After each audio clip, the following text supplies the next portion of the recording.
A majority of Middle East employers fail to set aside end-of-service benefit payments, but there is a growing demand to make it mandatory for companies to do so. That's according to new research from Zurich Global Life. The report warns that the average end-of-service benefit payment made to expatriate workers when they leave a job has risen by 140% over the last 6 years, as the length of service increased from less than 5 years to 7 years. Employees are entitled to 21 days basic salary for each complete year of service for the first 5 years, according to the UAE labour law. For each complete year of service over 5 years, they're entitled to 30 days of basic salary, where the cap is set at 2 years' remuneration. According to the study, rather than setting money aside ahead of time, around 83% of companies surveyed make the payments as they become due, drawing the funds from their working capital.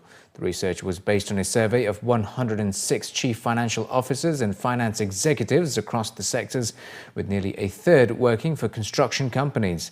Nearly 90% of the respondents work with companies that are headquartered in the UAE, and around half of the companies have more than 1,000 employees.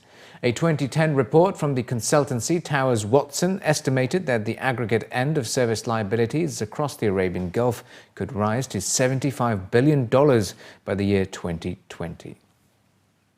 In line with Dubai's vision to promote a culture of entrepreneurship and innovation, INJAZ UAE, a member of Junior Achievement Worldwide, TEJAR Dubai, a Dubai Chamber initiative, and Boeing joined forces today to launch the Startup Bridge program.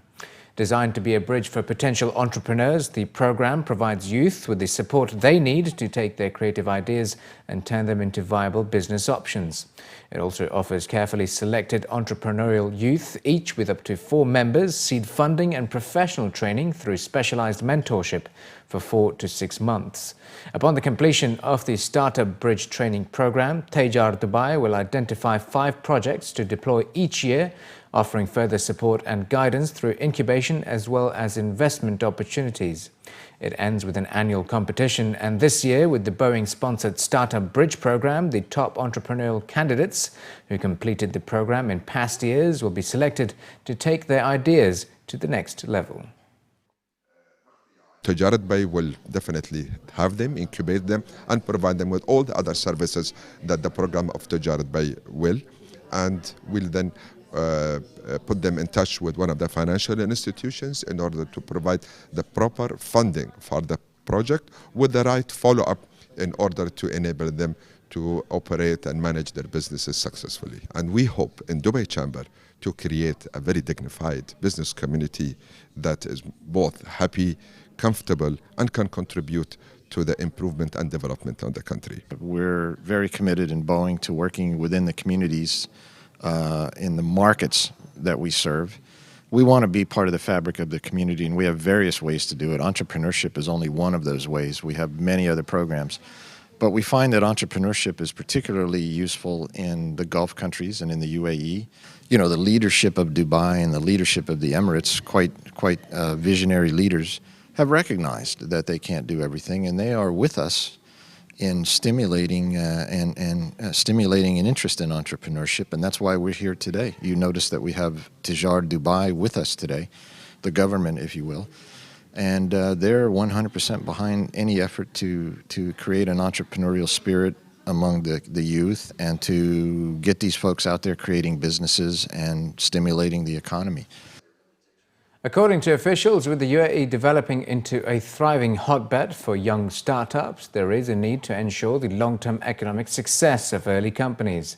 However, whilst there are a number of school and university level programs that encourage entrepreneurship and later down the line funding opportunities, there are limited programs that effectively bridge the gap between conception and reality. The Startup Bridge program seeks to close the circle and ensure that young people are provided with the right support during each stage of the business development process.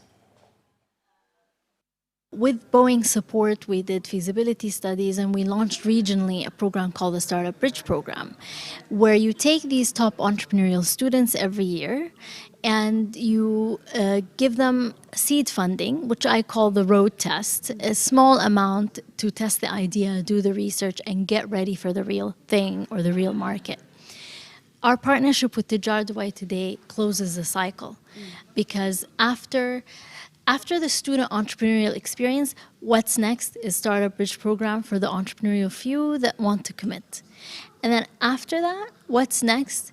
Incubation and deployment.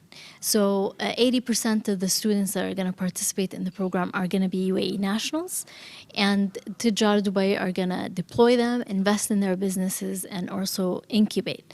The other students that can participate, the criteria obviously is limited to UAE because this program is being launched in the UAE, but the others can go through the training and they can also source their own investment funding as well.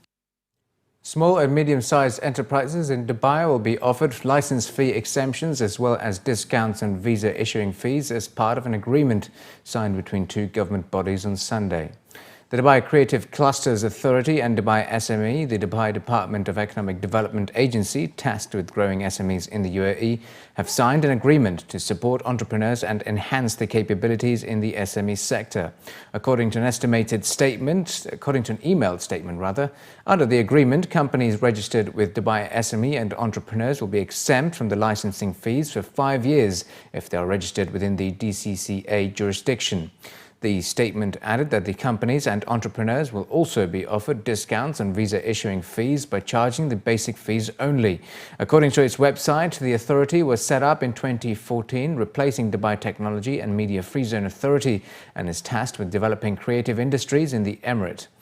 It is the licensing entity for 4,450 local, regional and global companies. And products bought through e-commerce channels in the UAE may soon be easier to trust after the Department of Economic Development in the Emirates signed an agreement with Souk.com aimed at developing programs for the protection of intellectual property rights and consumer rights. With an increase in the volume of disputes in this area on the rise, yesterday's agreement is meant to stop the sale and promotion of fake and counterfeit goods online. Souk.com is the largest e-commerce platform in the Middle East, and according to the company's CEO, this can be attributed to robust customer trust. It was added that the portal is working with the DED to highlight and prohibit the sale of unethical and non-compliant goods to protect consumers and brand owners. Souk.com lists 1.5 million products across 31 different categories with 45 million visitors per month. The DED recently moved against counterfeiters selling on Instagram, but according to industry experts, the program is wider and harder to police. As such, according to local reports, industry stakeholders have applauded recent moves by the DED to stop the sale of fake and counterfeit goods on these portals, which now have a major presence in the region.